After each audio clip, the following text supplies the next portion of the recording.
So we're here to talk about Istio. How many of you know Istio is already a CNCF project?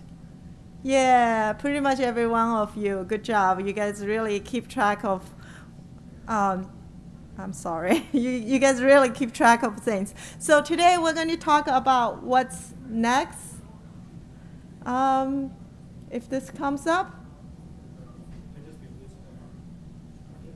All right, I'm a little bit nervous because I haven't touched anything. Yeah, it's real touchy, so I would say just try not to touch it. You got a clicker though? Okay, I'll work with my clicker.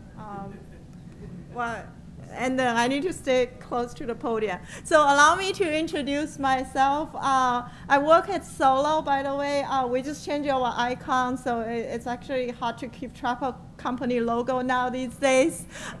So I'm the director of open source at Solo. I used to work at IBM. I worked at 19 years at IBM. I've been speaking at ATO for the past, I guess, 5 years now.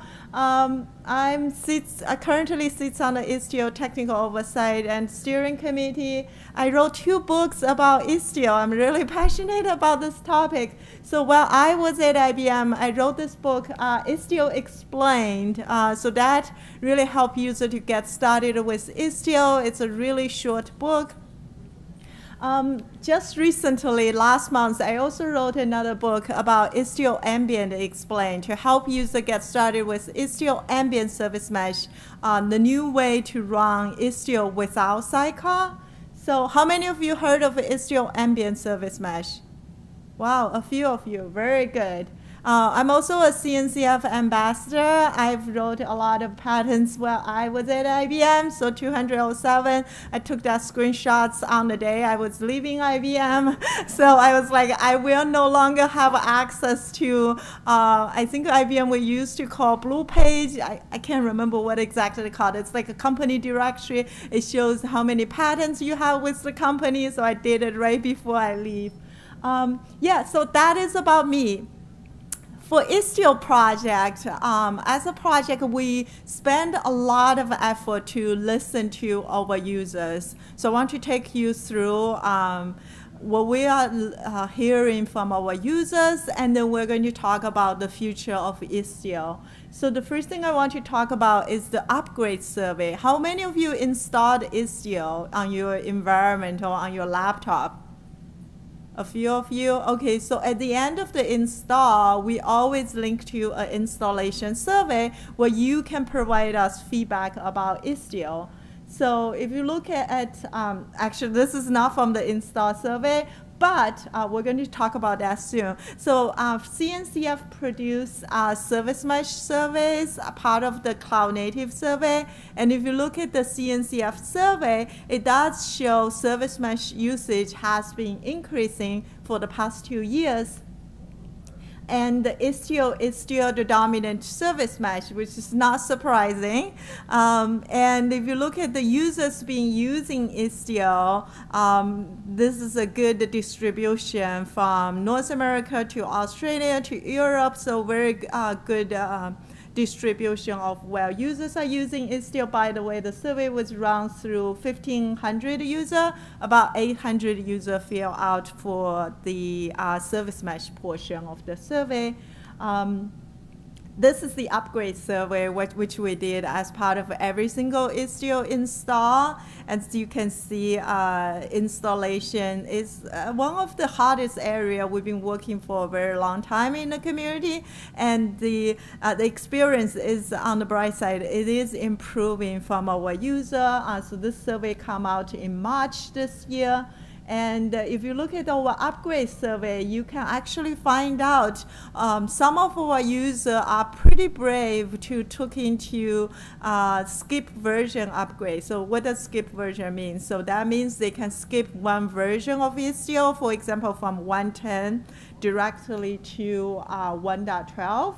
So that would save them move to 1.11. So that's really cool. So that's a new feature we added in Istio to make upgrade easier.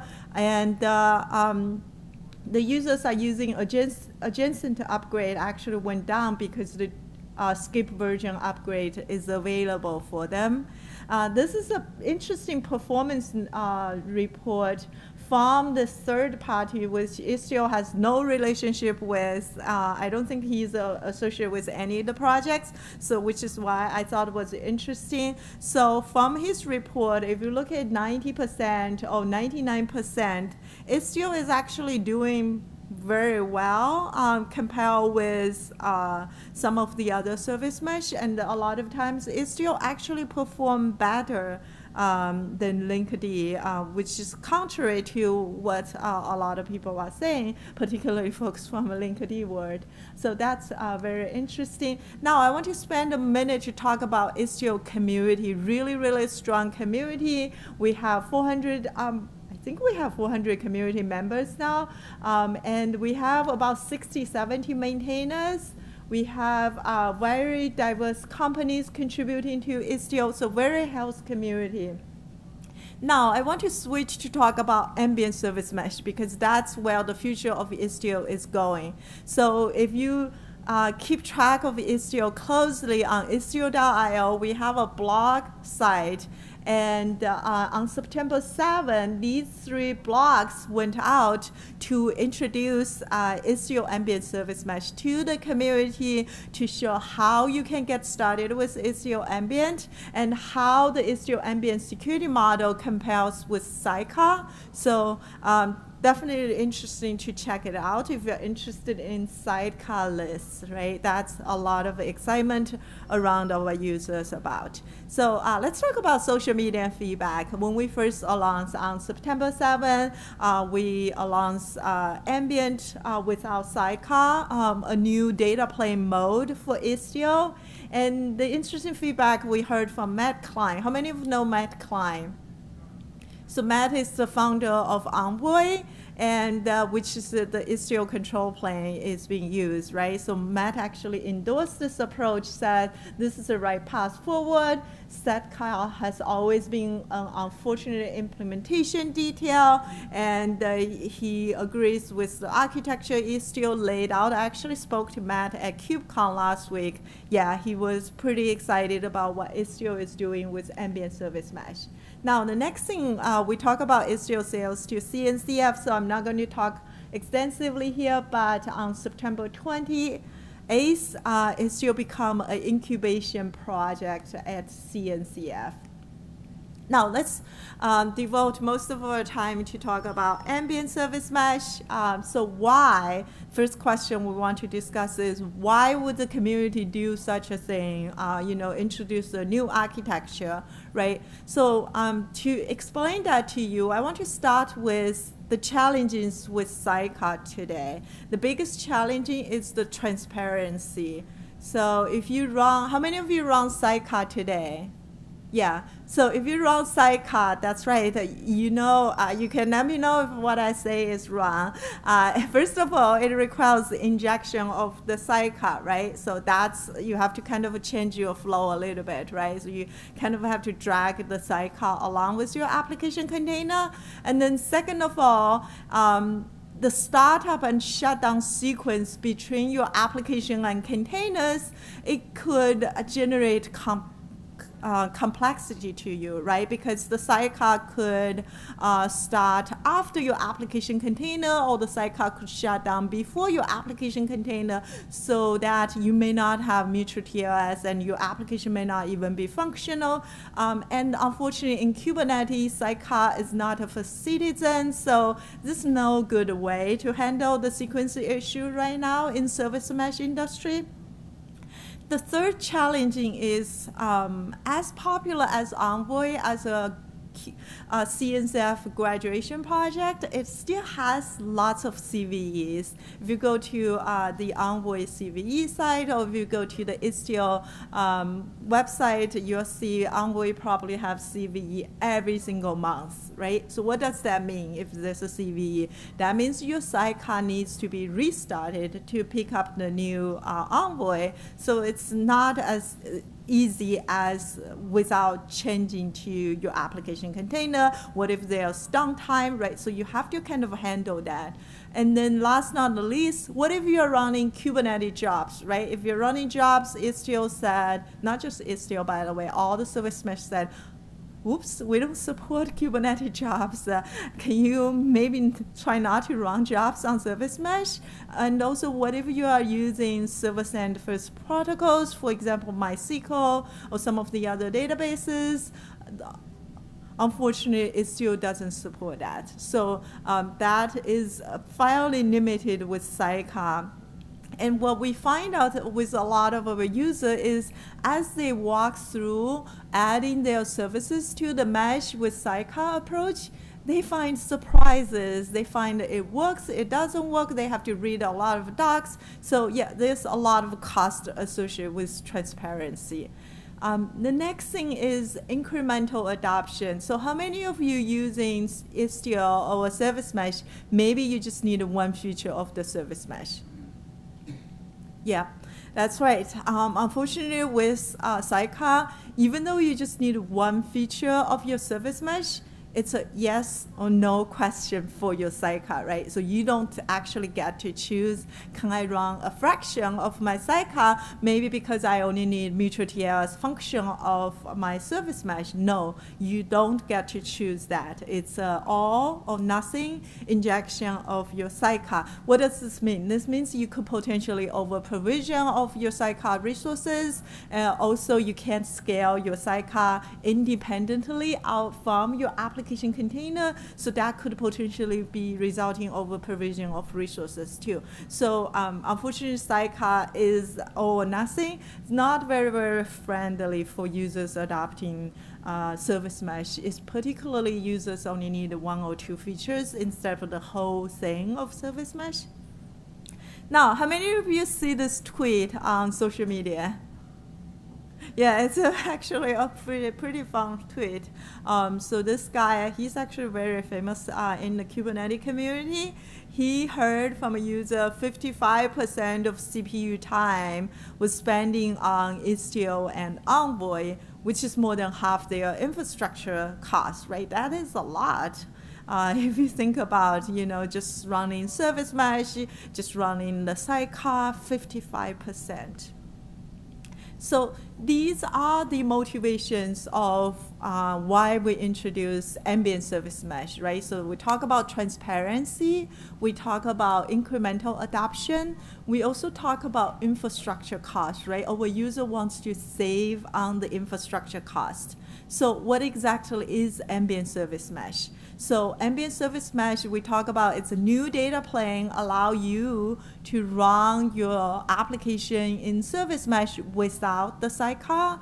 And what's interesting with ambient mesh is we introduce a two-layer approach where a per node architecture only for the secure overlay layer. So if you just need layer 4, such as mutual TLS, if you need simple authorization policy, if you need just layer 4 telemetry, you could potentially using just the tunnel that provide the secure overlay tunnel, which is multi-tenancy per node, and take care of the layer 4 service mesh capability for you. And as the result of that, you're going to gain a lot of benefits. You're going to gain the transparency we talk about, simplify your operation. You're going to reduce compute costs because this component is multi-tenancy. It takes care of all the paths in Ambient on the particular node that the Z tunnel is managed. And then, yeah, you don't need any changes on your application. That's the best part. It's entirely transparency. There's no more Sidecar. The second innovation we have is L7 processing layer. So the two-layer approach, right? If you just need the layer 4, the security layer, you'll be happy with that. The layer 7 processing layer, which is provided by the Waypoint proxy, and it's implemented using Envoy proxy, is single tenant. So typically the Waypoint proxy is per service account or per namespace, whichever tenancy that you feel comfortable, and then you can optionally deploy the Waypoint proxy for your application if you need layer 7 processing. So you only pay for the waypoint proxy when you really need it. Contractory to the sidecar would, well, you always drag the sidecar even though you don't need resiliency or you don't need traffic shifting features.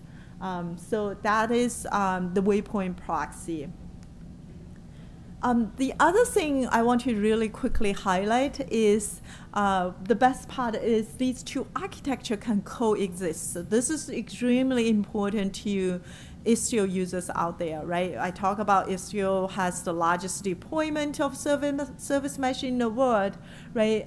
So a lot of our users are running Sidecar today, and they could choose to move to Sidecarless when Sidecarless is production ready. Right now, we're working towards production ready.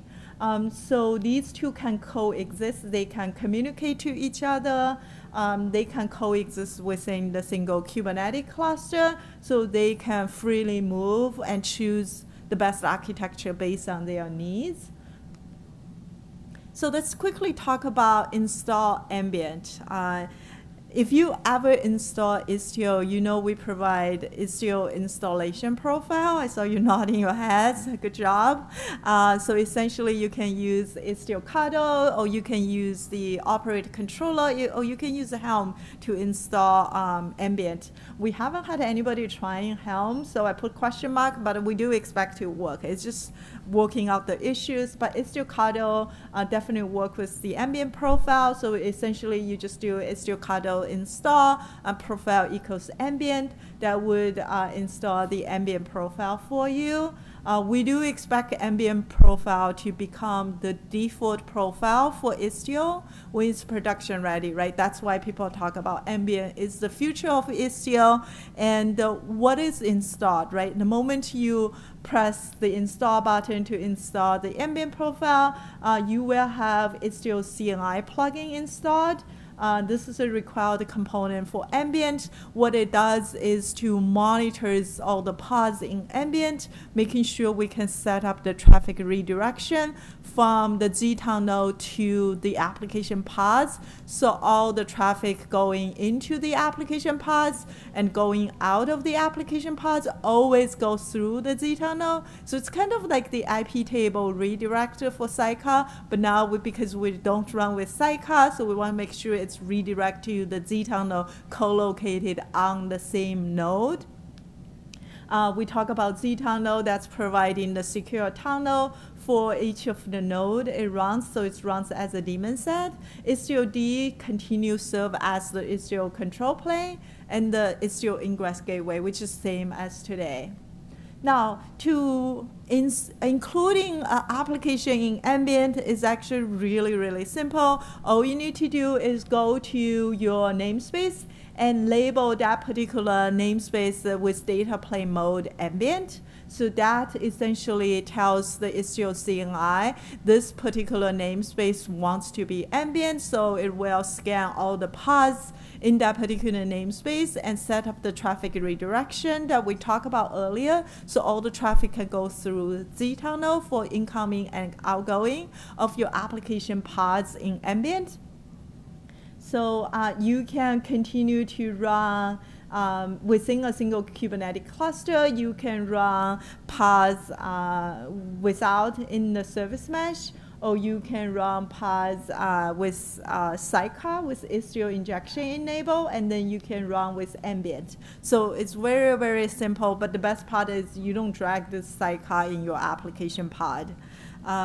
Now, let's talk about the two-layer architecture so you can visualize it. We kind of talked about it a little bit earlier, but here I want to quickly highlight the ZTON node is the secure overlay layer that provides the layer 4 functionality of zero trust. And then the waypoint proxy is the layer 7. Per service account or per namespace, whichever tendency you feel comfortable. It's an optional components for your for your application. And both zTunnel and the waypoint proxy are programmed by the Istio control plane. So right now, both of them are implemented using Envoy proxy. And whenever they connect to Istio control plane, they first need to authenticate themselves using the draw token. And then once the connection establishes, the Istio control plane would be smart to send them the relevant XDS configuration from the control plane to the data plane. So that's how the zTunnel and the waypoint proxy are smart enough and knows whatever layer 7 or layer 4 configuration that you deployed as Kubernetes customer resources. So let's talk about a little bit about the secure overlay layer. So let's say in case this scenario, application A needs to talk to application B and call application B maybe on a particular request with a particular port number. What's going to happen is when application A requests send the request, it's going to be redirect to the zTunnel co-located on the same node. So the traffic is going to go through the zTunnel, and this particular in green application A to zTunnel is going to be plain text, which is very similar as your application A container goes to your Sidecar today. And then from the zTunnel of application A, we're going to upgrade the connection using mutual TLS through this particular protocol called HBON, which we will talk about a little bit soon. What's interesting here is we talk about zTunnel is multi-tenancy, right? So this particular zTunnel on the source side can impersonate on behalf of application A. So it actually handles, talk to the Istio control plane, gets the certificates, key and certificates for application A signed, and then use that to do mutual TLS exchange with the target zTunnel. So similarly, the target zTunnel would be able to impersonate on behalf of application B and C and A here, as long as they are in the ambient service mesh. Now, the layer 7 architecture is very similar. The key difference, though, is this zTunnel is intelligently programmed by the Istio control plane to know whether application B has a waypoint proxy. And in the case when application B does have the waypoint proxy, the source zTunnel in this case would be smart to, because it was programmed to know that, so it knows the destination is the application B's waypoint proxy, and then sent to the application B waypoint proxy to do any layer 7 enforcement or layer 7 processing. And then once that's finished, the application B waypoint proxy would send forward the traffic to the application B's zTunnel, which sends the plain traffic to application B. One question we got being asked a lot is, what certificate does application B waypoint proxy present? In this case, the application B waypoint proxy would present application B's certificates, which is the same certificates as the zTunnel, who is also impersonated on behalf of application B. The key difference is the actual certificate content is actually different, but it's all, both are application B certificate because it's sending through different requests. So you'll see it has the same SAM, but it actually have the different expiration date, the different content of the certificate. So the waypoint proxy is single tenancy. This is by design because we don't believe layer 7 proxy multi-tenancy is viable, particularly using Envoy proxy. Envoy, when Matt Klein created Envoy, it was written as single tenancy to avoid to avoid like noise label, to save us from like cost attrition problems, so that if application B has, for instance, like a WASM extension, it would only impact application B and nobody else. So that's extremely important for many of our users in Istio, so we kept this as single tenancy. Now, let's talk about better incremental adoption, right? We talk about this two-layer approach.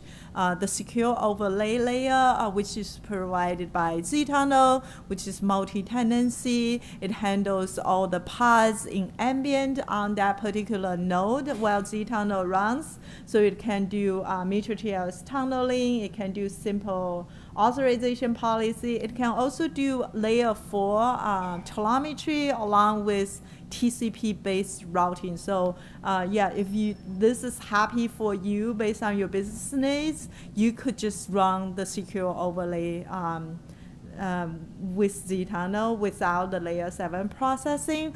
However, if you do need some of these functions in layer 7 processing, then you do want to make sure you deploy waypoint proxy for your application. Now, we talk about HBON, right? Remember from the source zTunnel to the target zTunnel, the traffic is encrypted using mutual TLS, and the traffic is sent through the HTTP 2 tunnel. So HBON essentially is a HTTP-based overlay network. It's something we created in the Istio community and it's actually we intend to be a standard. So Envoy in Istio 1.16 also implemented HBON. So what does this mean? So this means the Sidecar in Istio 1.16 can talk to any of the pods in Ambient, either through zTunnel or waypoint proxy, because by understanding HBON, that's how the Sidecar and Ambient can interoperate. So HBON essentially is something we use internally. It's hide from your application, so your application doesn't have to understand HBON or speak HBON. So it's all the traffic tunnels through single mutual TLS connections through HTTP Connect. And then from a zTunnel perspective, we create the tunnel per source and destination pair. So if it's application A to application B on the destination, we create the tunnel. If the tunnel already exists between application A and B, then we'll just reuse that tunnel. So we always check if the pair between the source and target already exists. And then this actually helps us with the server speak first protocol issue. Remember in the Sidecar world, we mentioned we had this issue to support server speak first with MySQL. So yeah, so with HBON, that's no longer becoming an issue. The cost of HBON is a little bit up front when you need to establish the tunnel, but the cost amortize over multiple connection, because this connection can be reused, and it doesn't require sniffing. So so that's another advantage. And also it actually simplifies our network policy, because we always using 15008 on the HBON protocol, so you don't have to specify a different port number. The best part, though, is actually decouple the mutual TLS encryption from the application, because the zTunnel does all the magic, so the application doesn't have to think about or worry about it at all. So it's all handled transparently by the application. Now, I want to spend a minute talk about security, because we got a lot of users asking us questions about how is this compare with Sidecar, right? Because a lot of our users are comfortable with Sidecar today. They've been asking questions about, from an architecture perspective, is this as secure as Sidecar? So the first thing I want to talk about is the secure overlay layer, right? So this is designed to be multi-tenancy, right? But one advantage of Sidecar over Sidecar is because it's only handle layer 4, so it's minimum CVEs, right? So if you look at the Envoy CVE today, about 33% of the CVE are layer 4 related, and the majority, 2/3 of the CVE are actually related to layer 7 processing. So what does this mean? So this means we're running a reduced surface of Z-tunnel compared to the Sidecar. So the attack surface is reduced by 66%, right? And the other thing is the Z-tunnel doesn't have access to impersonate on behalf of any of the ambient pods. It can only send certificate signing requests for co-located pods. So that's actually lower blast radius, right? So you can think about if your Z-tunnel gets compromised, it essentially means every single sidecar on that particular node gets compromised, right? So, but the reverse is not true though. So, because if you can compromise a Z-tunnel, you can pretty much compromise every single sidecar on that node, because once you figure out a way to compromise one thing, you can compromise 10 things, assuming those 10 things are sidecar, because they are the same CVE. You can just potentially run a loop. But the reverse is not true, because Z-tunnel has a reduced surface. So if how you attack the sidecar is in layer 7 processing, you can't actually compromise Z-tunnel just because the Z-tunnel has much reduced surface. So from a secure overlay layer, Z-tunnel is actually more secure than running with sidecar. Now let's talk about layer 7 processing layer. This is not multi-tenancy. We talk about this as per application, service account, or namespace, whichever tenancy you feel comfortable, right?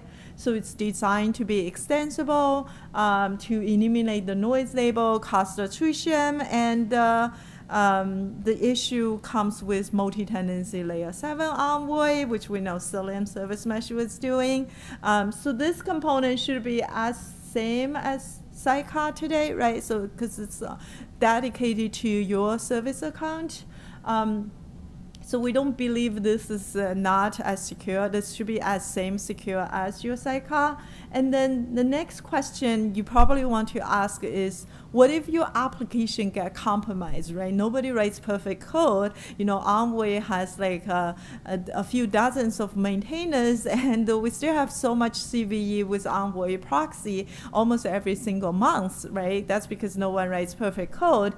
So if your application gets compromised, maybe because you write code that has issue, or maybe because, you know, you pull down a library that has CVE, but you will not update it with the library. So with the Sidecar world, if your application is compromised, that means your application could potentially having access to Istio control plane, because remember the Sidecar can talk to the control plane and get configurations and potentially can impersonate as the Sidecar to other services. All right. So in this model, Ambient is actually more secure, because if your application is compromised, you can't do much in the Ambient mode, because your application can't really impersonate. It doesn't have the keys to the Istio control plane, so it can't actually impersonate to like a Sidecar would, to actually talk to Istio control plane, get a bunch of the XDS configuration, and be able to talk to other services. Now, I want to quickly talk about Ambient status in the community. Right now, it's an experimental Ambient branch. We have weekly working group. On every Wednesday, we welcome your feedback. We welcome your contribution too, to help us drive this to production ready. We are keeping track of work item to promote Ambient profile to beta. We want it to be merged to the master branch. We want it to be beta so that people can run it in production. The community is very actively working on optimized Z-tunnel. There's a raster prototype of Z-tunnel floating around. We're looking at using eBPF to redirect the traffic from the application container to the Z-tunnel. We're also looking at some of the stability issues because we know there are stability issues given it's just the experimental branch. Yeah, so we've been having users reporting stability issues related to like installation, the CNI, some of the CNI, like the Azure CNI, nobody has tested it. So people been reporting issue, OpenShift CNI, Mutas, I think we have some issues with that too. Yeah, so that's exactly the state of ambient, experimental, very exciting. I know I've been talking a lot, so I want to thank you and ask you if you guys have any questions.